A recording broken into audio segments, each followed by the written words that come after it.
AIIMS के community medicine के doctor Sumit Malhotra हमारे साथ हैं। सर, हाइपरटेंशन को लेके किस तरह की चीज़ें आप लोगों के बीच में एक सूचना के तौर पे, एक जागरूकता के तौर पे, मैसेज के तौर पे देना चाहिए?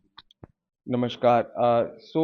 17 मई हर साल जो है वो वर्ल्ड हाइपरटेंशन दिवस के रूप में मनाया जाता है और उसी के बाद एक पूरा महीना मंथ लॉन्ग एक्टिविटीज़ को हम ऑब्ज़र्व करते हैं ताकि लोगों में जो है वो जागरूकता अधिक से अधिक पहुँचे।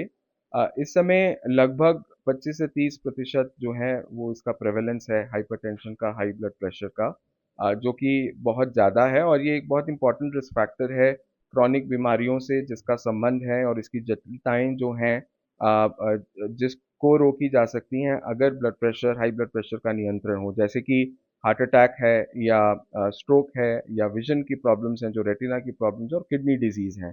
ये सारी मेजर जो क्रॉनिक बीमारियां हैं जो कि फेटल स्पेशली स्ट्रोक एंड जो हार्ट अटैक्स हैं, ये फेटल उसके कॉन्सिक्वेंसेस हैं। तो इट्स वेरी इम्पॉर्टेंट कि ब्लड प्रेशर लोग अपना नपवाएं और उनको अपना ब्लड प्रेशर का स्तर पता होना चाहिए।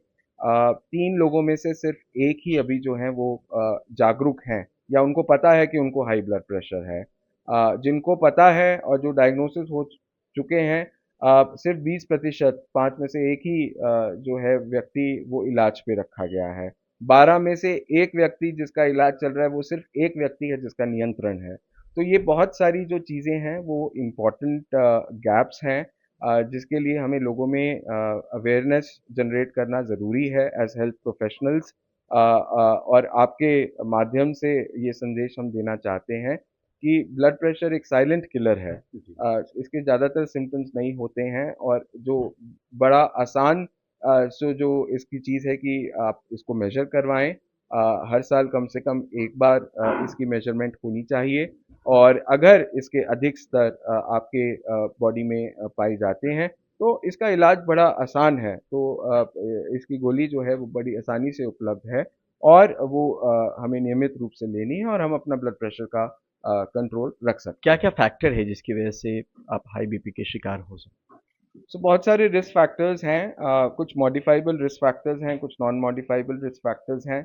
जैसे हम जो एज है या हमारी जो जेनेटिक्स हैं, they are non modifiable factors. हम अपनी उम्र नहीं बदल सकते हैं, तो ज़्यादा उम्र से जो है ब्लड प्रेशर का बढ़ना पाया गया है। लेकिन जैसा कि मैंने पहले कहा कि इवन यंग लोगों में ब्लड प्रेशर जो है अधिक पाया जा रहा है।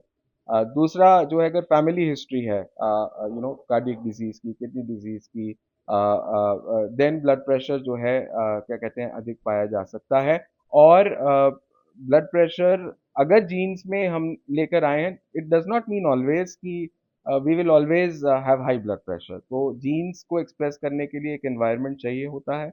तो इट्स इम्पॉर्टेंट कि हमारी दिनचर्या जो है वो अच्छी होनी चाहिए। तो अब बात करते हैं मॉडिफाइबल फैक्टर्स की। हैं? जी। So tobacco and alcohol, very important risk factors. So tobacco consumption in any form, it could be smokeless, it could be smoke, and alcohol also, leads to high blood pressure. So they are modifiable. One should not get into these practices. Stress, stressful life, and chronic stress, really leads to high blood pressure. And तभी हम कहते हैं प्राणायाम, yoga, meditation, किस तरह से stress को handle करना है, ये बहुत हेल्दी प्रैक्टिसेस नमक होती हैं। वगैरह भी। और जो लाइफ में जो कुकिंग प्रैक्टिसेस जो हमारी दिनचर्या में ईटिंग प्रैक्टिसेस हैं, तो नमक जो है सोडियम जो है हमारा वो ब्लड प्रेशर बढ़ाता है। तो वो किसी भी रूप में अगर लें, चाहे वो बेकिंग सोडा हो या रॉक सॉल्ट हो, ब्लैक सॉल्ट हो, नॉर्मल टेबल सॉल्ट 5 हो, ग्राम से सो कम, 5 5 ग्राम ग्राम। से ये कम होना चाहिए। और भारतीय जो है उनकी टेंडेंसी है कि वो थोड़ा अधिक नमक कंज्यूम करते हैं। बहुत ही घरों में ये प्रैक्टिसेस होती है, ऊपर से नमक डाला जाता है, तो ये अच्छी प्रैक्टिस नहीं है। हमें कोशिश करनी है कि हम 5 ग्राम से जो है कम नमक खाएं। और अगर हमारा स्तर ब्लड प्रेशर का ज़्यादा रहता है तब तो ये बहुत ज़रूरी हो जाता है कि हम अपना जो है नमक का जो कंजम्पशन है उसको घटाएं। दूसरा, फ्रूट्स एंड वेजिटेबल्स खाएं, that's also very very important. अपना वजन का नियंत्रण रखें और व्यायाम एक्सरसाइज जो है वो 30 से 45 मिनट रोज किसी ना किसी रूप में एरोबिक एक्सरसाइजेस को हमें ज़रूर करना चाहिए। और अगर हम एक साथ नहीं कर सकते हैं तो हम एक्सरसाइज को ब्रेक्स में भी कर सकते हैं। ऐसा नहीं है कि 30 मिनट 45 मिनट हमें एक बार में ही निकालने हैं। और अगर हमारे को हमारा जो लाइफस्टाइल ऐसा है, वर्क प्लेस में भी हम जो है छोटे छोटे ब्रेक्स लेके we can actually be physically active. बहुत शुक्रिया। नई दिल्ली से Parimal Kumar, NDTV India. Thank you.